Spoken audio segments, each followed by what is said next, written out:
Good morning friends, welcome to current affairs. ఈరోజు మనం science and టెక్నాలజీలో పార్ట్ 2 చూసుకుందాం. దాంట్లో మొదటిది అల్జీమర్స్ జీవ సూచికల గుర్తింపు. అల్జీమర్స్ను పసిగట్టేందుకు తేలికైన రక్త పరీక్ష రూపకల్పన. అల్జీమర్స్ను పసిగట్టేందుకు తేలికైన అంటే మామూలుగా ఒక చిన్న రక్త పరీక్ష రూపకల్పనతో మనకు ఇది తెలిసే అవకాశం ఉందని చెప్పి జరిగింది. దాని గురించి ఎవరికైనా అల్జీమర్స్ను వచ్చే అవకాశం ఉందో లేదో అనేది ముందే మనము అంచనా వేయాలంటే దానికి ఏం చేయాలంటే అంచనా వేయడానికి తోడ్పడే జీవ సూచికలను గుర్తించారు. ఎవరంటే కార్డిఫ్ విశ్వవిద్యాలయం, కింగ్స్ కాలేజ్ ఎక్కడుందంటే లండన్, ఆక్స్ఫర్డ్ యూనివర్సిటీ పరిశోధకులు మతి వరపు తొలి లక్షణాలు గల వారిపై అధ్యయనం చేసి వీటిని కనుగొన్నారు. అల్జీమర్స్ అంటే మతిమరుపు. దాని తర్వాత మనకు భూమి తరహా గ్రహం గుర్తింపు. భూమి తరహం గ్రహం ఉందని గుర్తించారు. అది ఎక్కడంటే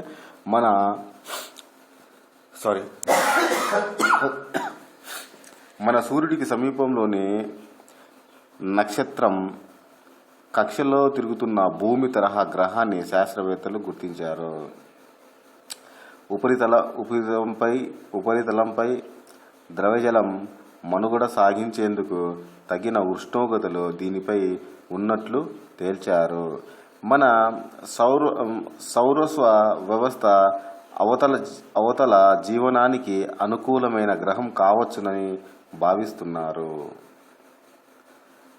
ప్రాక్సిమా సెంటారీ నక్షత్రం కక్షలలో ఉన్న ఈ గ్రహం 4 కాంతి సంవత్సరాల దూరంలో ఉన్నట్లు అంతర్జాతీయ ఖగోళ శాస్త్రవేత్తల బృందం నిర్ధారించింది. ప్రాక్సిమా భీమా వ్యవహరిస్తున్న గ్రహం తన మాతృ నక్షత్రం చుట్టూ 11 రోజులకు ఒకసారి పరిభ్రమిస్తున్నట్లుగా గుర్తించారు.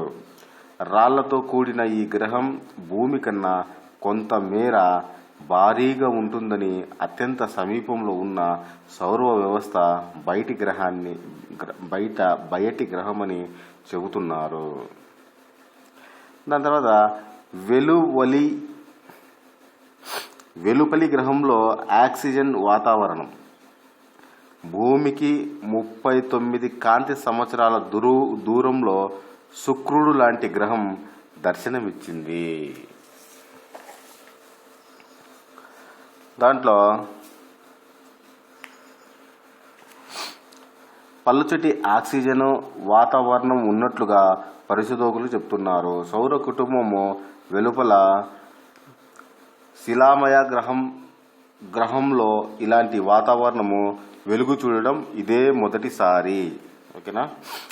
దాని తర్వాత GJ1132b అనే ఈ గ్రహంపై ఉష్ణోగ్రత 232 డిగ్రీల సెల్సియస్ మేర ఉన్నప్పటికీ అక్కడ ఆక్సిజన్ వాతావరణము వెలుగు చూడడము శాస్త్రవేత్తలకు తొలుత ఆశ్చర్యంలో ముంచేసింది. ఈ గ్రహం తన మాతృ తారకు కేవలం 14 లక్షల మైళ్ళ దూరంలోనే ఉంది. అందువల్ల ఈ గ్రహం మొత్తాన్ని అతినీల లోహిత కాంతి ముంచెత్తుతుంది. ఈ కాంతి వల్ల నీరు, హైడ్రోజన్, ఆక్సిజన్గా విడిపోయింది. అత్యంత తేలికైన హైడ్రోజన్ వేగంగా అంతరిక్షంలోనికి జారిపోయింది. ఆక్సిజన్ మాత్రం నెమ్మదిగా వెళుతుంది. అది దీనికి సంబంధించినది. దాని తర్వాత మనకు చేపతో చూపు పదిలం చూసాం. ఆరోగ్యకరమైన నూనెల కలిగిన చేపలను వారానికి 2 సార్లు తినడం వల్ల టైప్ 2 మధుమేహ రోగులకు ప్రయోజనం కలుగుతుందని పరిశోధకులు తెలిపారు. వీరిలో మధుమేహం అంటే షుగర్ అండి. వీరిలో చూపును హరించే డయాబెటిక్ రెటినోపతి ముప్పు తగ్గుతుందని చెప్పారు. తర్వాత టైప్ 2 మధుమేహం విశ్రమంగా అంటే తగ్గిపోతుంది. టైప్ 2 ఉన్న మధుమేహం కూడా తగ్గిపోతుంది. ఆయుర్దాయాల పెరిగిపోవడం వల్ల మధుమేహం వృద్ధుల్లో వైకల్య సమస్య నానాటికి పెరిగిపోతుంది. వీరిలో ప్రధానంగా డయాబెటిక్ రెటినోపతి ఆందోళనకరంగా మారుతుంది. కానీ ఇప్పుడు మనకు కంట్లోని అత్యంత ముఖ్యమైన రెటినాల్ దీర్ఘ శృంఖలు, ఒమేగా 3, పాలియాఫ్ సాచురేటెడ్ ఫ్యామిలీ ఆమ్లాలు ఇవి ఉంటాయన్నమాట. ఆహారంలో వీటిని పుష్కలంగా తీసుకోవడం వల్ల డిఆర్ నుంచి రక్షణ లభిస్తుంది అని మన ప్రయోగ నమూనాల్లో తేలింది. తర్వాత క్లినికల్ డేటాలో మాత్రం ఇది నిర్ధారణ కాలేదు. ఇంకా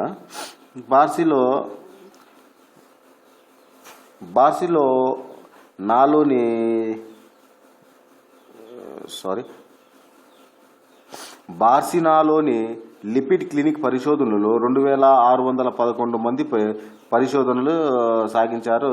కానీ ఆహారంలో రోజుకు 500 మిల్లీగ్రాముల మేర ఎల్సి ఒమేగా 3 పియుఎఫ్ఏ తీసుకున్న నడి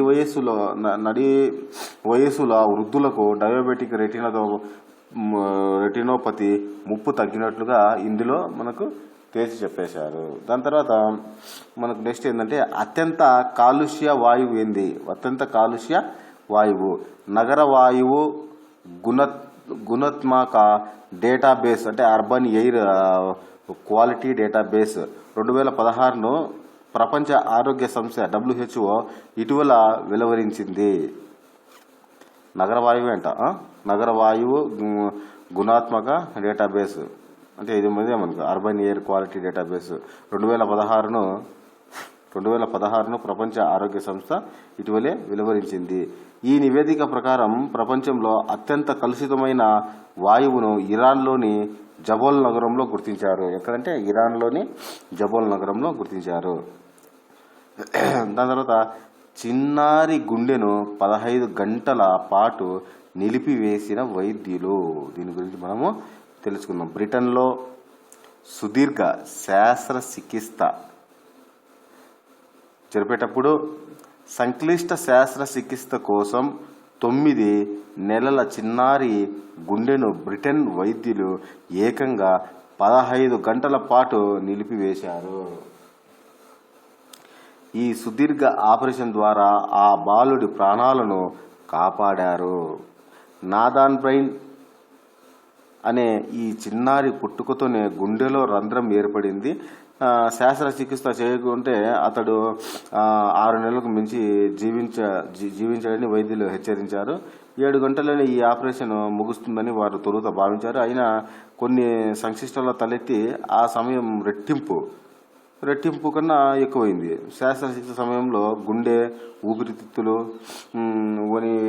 నిలిపివేయడంతో యంత్రం సాయంతో చిన్నారిని సజీవంగా ఉంచారు.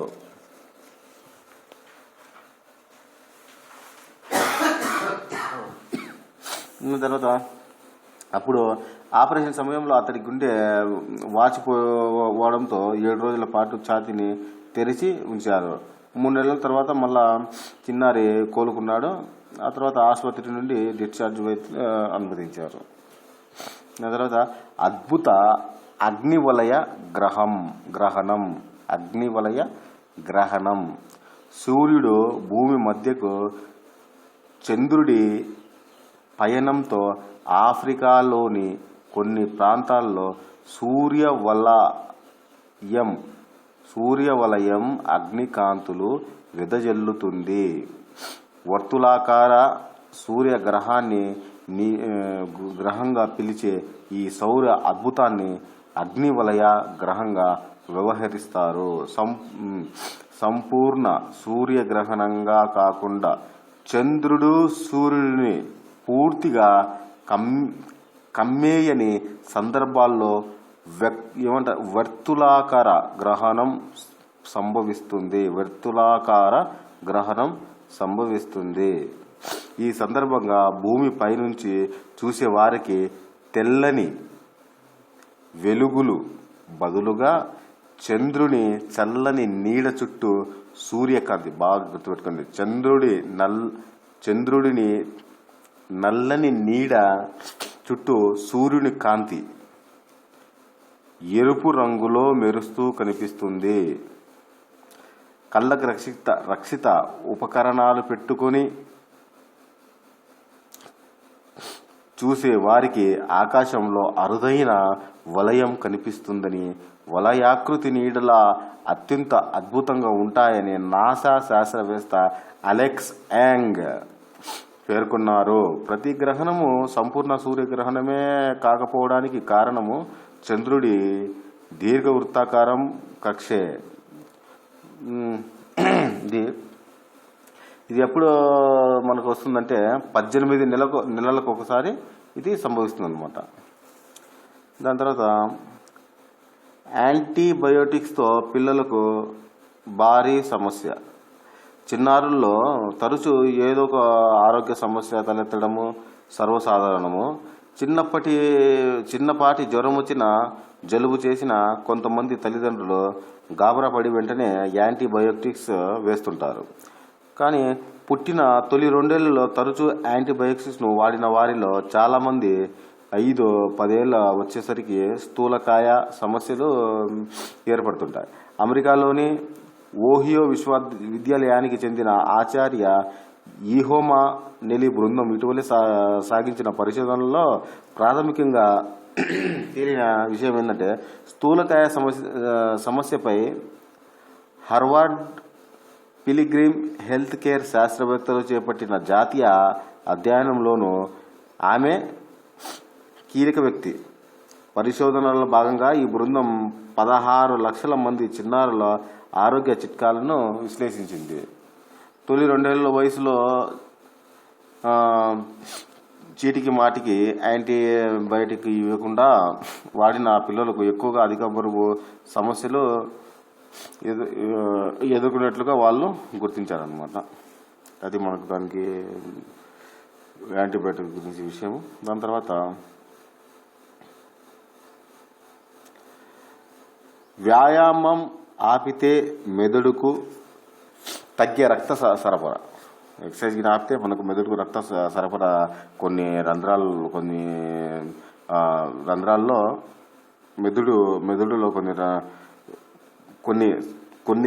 కొన్ని చోట్ల మెదడులో చాలా అవయాలు ఉంటాయి కదా, దాన్ని కొన్ని దాంట్లో రక్తం సరఫరా కాకుండా ఆగిపోతుంది. అది ఎందుకు ఏంది అనేది మనం తెలుసుకుందాము. 10 రోజుల పాటు వ్యాయామం చేయడం ఆపేస్తే మెదడులో పలు ప్రాంతాల్లోకి రక్తం సరఫరా నిలిచిపోతుందని తాజా అధ్యయనంలో గుర్తించారు. అభ్యసన జ్ఞాపక శక్తిలో కీలకంగా నిలిచి హిపో క్యాంపస్ పై సైతం ఇలాంటి ప్రభావం ఉంటుందని తేలింది. ముందు మనకు జ్ఞాపక శక్తి అనే రంధ్రంలో ఆగిపోతుంది అనమాట, అది తగ్గిపోతుంది. వ్యాయామం ఎప్పుడైతే ఎక్సర్సైజ్ ఆపేస్తామో అప్పుడు జ్ఞాపక శక్తి కూడా మనకు తగ్గుతుంది. ఎందుకంటే మన రక్త పరిసరణ అనేది తగ్గిపోతుంది కాబట్టి. దాని తర్వాత అమెరికా మేరీల్యాండ్ విశ్వవిద్యాలయం, బాగా గుర్తుపెట్టుకుని, అమెరికా మేరీల్యాండ్ విశ్వవిద్యాలయం పరిశోధకుల 50 నుంచి 80 ఏళ్ల మధ్య వయసున్న కొంతమంది ఆరోగ్యవంతులైన శారీరక సామర్థ్యం చక్కగా ఉన్న వృద్ధుల్లో 10 రోజుల పాటు వ్యాయామం నిలిపివేసి మెదడులో రక్త పరిసరణ తీరును పరిశీలించారు. ఎంఆర్ఐ మెదడు స్కానింగ్ ద్వారా మెదడులోని పలు ప్రాంతాలకు రక్త ప్రవాహం గమనీయంగా తగ్గుతున్నట్టుగా గుర్తించారు. వ్యాయామం వృద్ధుల్లో హిపో క్యాంపస్ కుంచుకుపోకుండా కాపాడతామని పరిశోధకులు జే కార్సన్ స్మిత్ పేర్కొన్నారు. వ్యాయామం తగ్గడం వల్ల వయసు పెరిగే కొద్దీ కాగ్నిటివ్ సంబంధ సమస్యలు ఎక్కువ అవ్వడము, డెన్షియా పెరగడము సంభవిస్తాయి.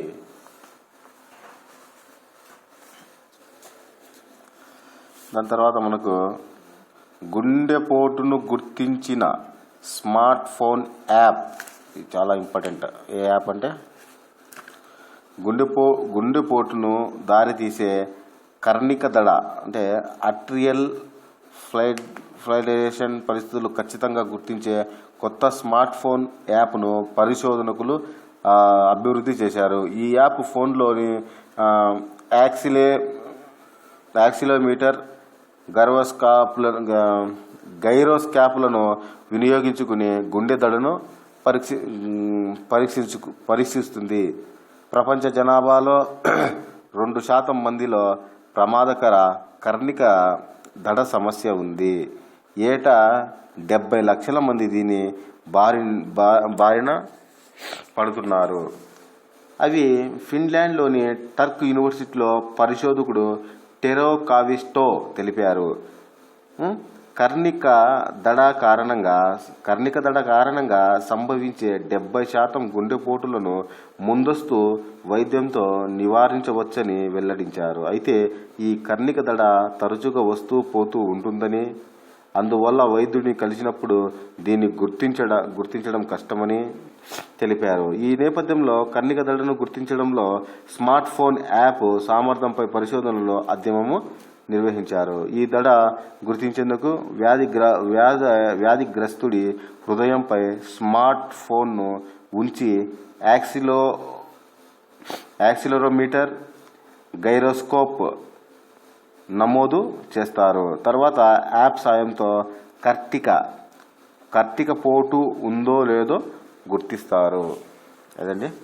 తర్వాత రొమ్ము క్యాన్సర్కు చికిత్స. మనకు రొమ్ము క్యాన్సర్ కూడా చికిత్స వచ్చింది. దాని గురించి తెలుస్తాం.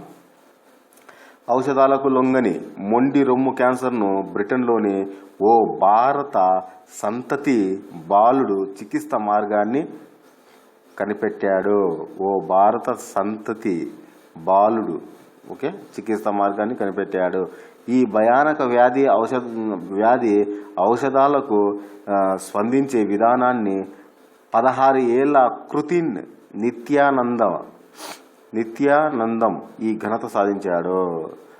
రొమ్ము క్యాన్సర్లను చాలా వరకు ఔషధాలుగా సమర్థంగా నియంత్రించగలవు.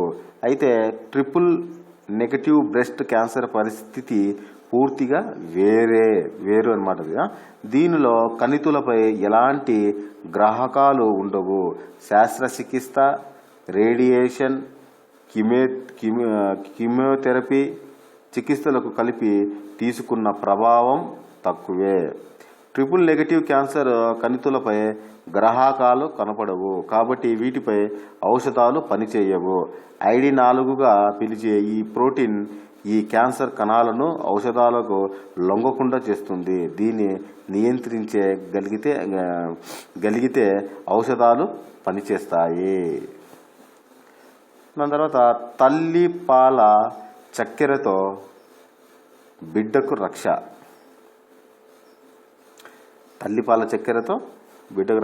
కొంతమంది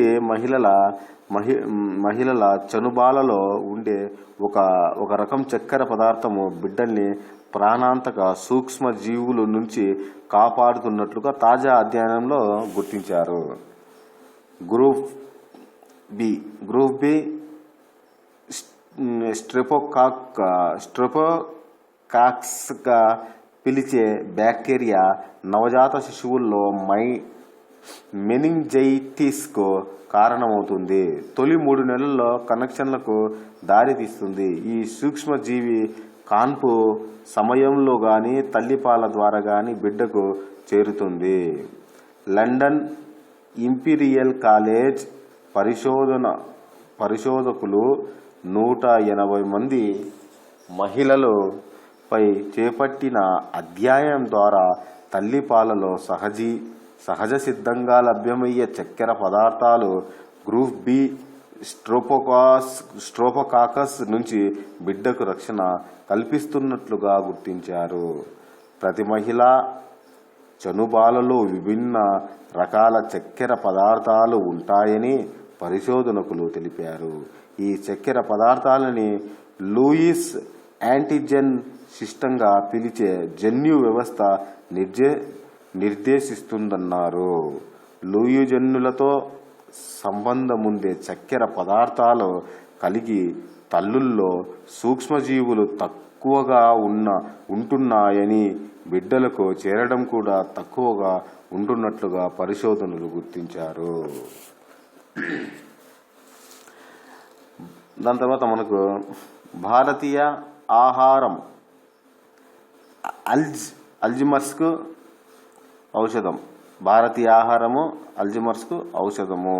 సాంప్రదాయ భారతీయ ఆహారము అల్జిమర్స్ వ్యాధి ముప్పును తగ్గిస్తుందని తాజా అధ్యయనంలో వెల్లడైంది. పాశ్చాత్య దేశాలతో పోలిస్తే మాంసం పదార్థాలు తక్కువగా ఉండే భారత్, జపాన్, నైజీరియా వంటి దేశాల సాంప్రదాయ ఆహార పదార్థాల నుండి ఈ తరహా ప్రయోజనాలు అధికంగా ఉన్నట్లుగా తేలింది.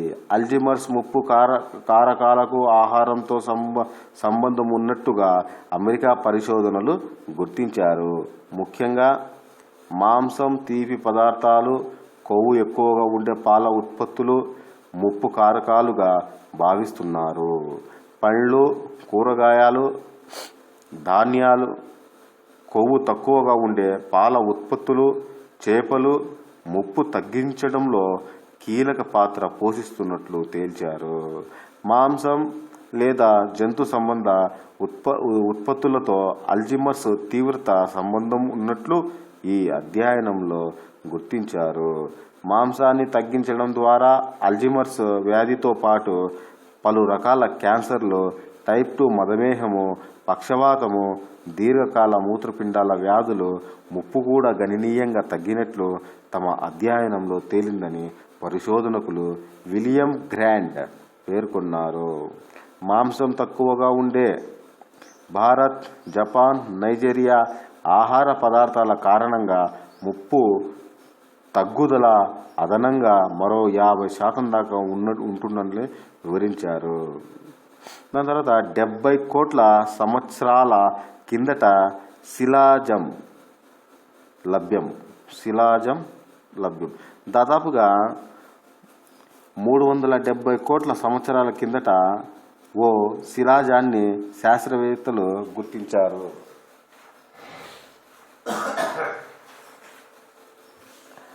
దీంతో గతంలో గుర్తించిన 220 మిలియన్ సంవత్సరాల కిందట శిలాజం కంటే ఇది పురాతనమైనదిగా రికార్డుకి ఎక్కింది. దీంట్లో గ్రీన్లాండ్లోని మంచు దిబ్బల కింద గల గ్రీన్ స్టోన్ బెల్టులో హోలాంగ్ యూనివర్సిటీ ప్రొఫెసర్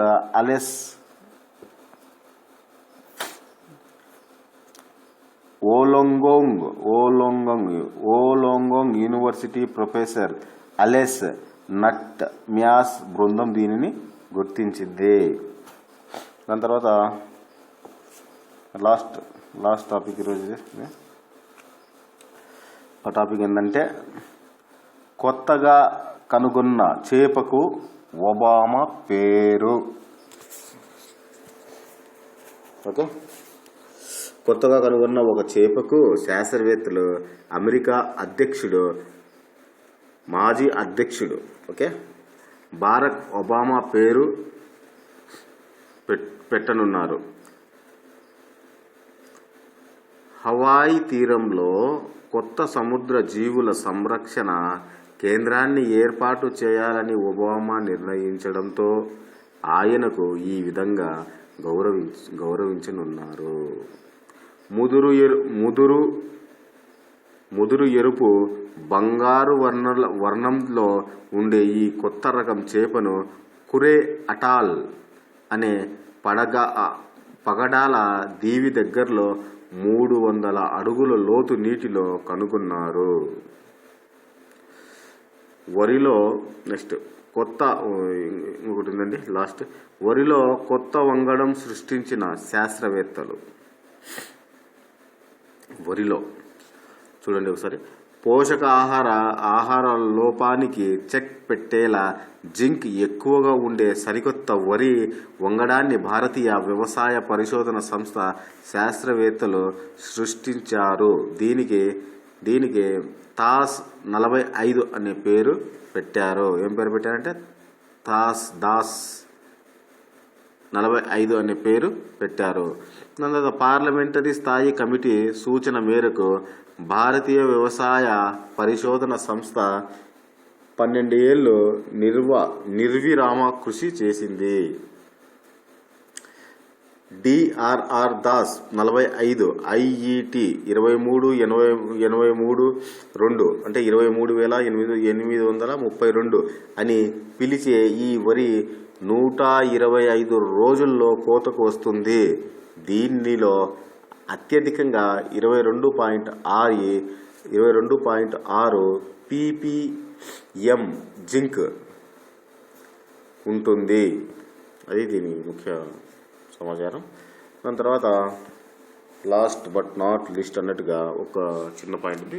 కుష్టి వ్యాధికి వ్యాక్సిన్ కనుగొన్న భారతదేశంలో ప్రపంచంలోనే తొలిసారిగా లెప్రసీ అంటే కుష్టు వ్యాధిని నిరోధించే వ్యాక్సిన్ను తయారు చేసింది. నేషనల్ ఇన్స్టిట్యూట్ ఆఫ్ ఇమ్యునాలజీ వ్యవస్థాపక డైరెక్టర్ జిపి తల్వార్ ఈ వ్యాక్సిన్ను అభివృద్ధి చేశారు. ఈ వ్యాక్సినేషన్ కార్యక్రమాన్ని ముందుగా బీహార్, గుజరాత్లోని 5 జిల్లాలలో పెలైట్ ప్రాజెక్టుగా అమలు చేయనున్నారు. అదేంటి విషయం. ఈరోజు ఇంతటితో ఈ క్లాస్ ముగిస్తున్నాను. వచ్చే క్లాసుల్లో మనము సైన్స్ అండ్ టెక్నాలజీ పరంగా ఇప్పుడు మనకు జరిగిన కొన్ని విషయాలు మనం తెలుసుకున్నాం. తర్వాత అంతరిక్షంలో జరిగే కొన్ని విషయాలను కూడా మనం వచ్చే క్లాసుల్లో మనం జరిగినాం. సైన్స్ అండ్ టెక్నాలజీ మొత్తం కంప్లీట్గా నేను ఒక 2 క్లాసెస్లో మరి వచ్చి 2 క్లాసెస్లో మొత్తం అన్ని ఈ సైన్స్ అండ్ టెక్నాలజీకి సంబంధించిన అన్ని కరెంట్ అఫైర్స్ను పూర్తిగా మీకు సమాచారాన్ని ఇవ్వడం జరుగుతుంది. కాబట్టి మీరు చెప్పే విధంగా నేను చెప్పే లైన్లో మీరు కూడా చదువుకుంటా దాన్ని అధ్యయనం చేసుకుంటూ వస్తే మీకు గ్రూప్ 2 ఎవరైనా గ్రూప్ 2 రాసే వాళ్ళు ఉంటే వాళ్ళకు చాలా హెల్ప్ఫుల్గా ఉంటుంది. దాని తర్వాత ఎవరికైనా మనకు పంచాయత్ సెక్రటరీ కానీ ఎవరికైనా మనకు కరెంట్ అఫైర్స్ అనేవి చాలా ముఖ్యం. కాబట్టి ప్రతి ఒక్కరికి ఇవి చాలా వరకు ఉపయోగపడతాయని అనుకుంటున్నాను. ఒకసారి మీరే గమనించండి. దాని తర్వాత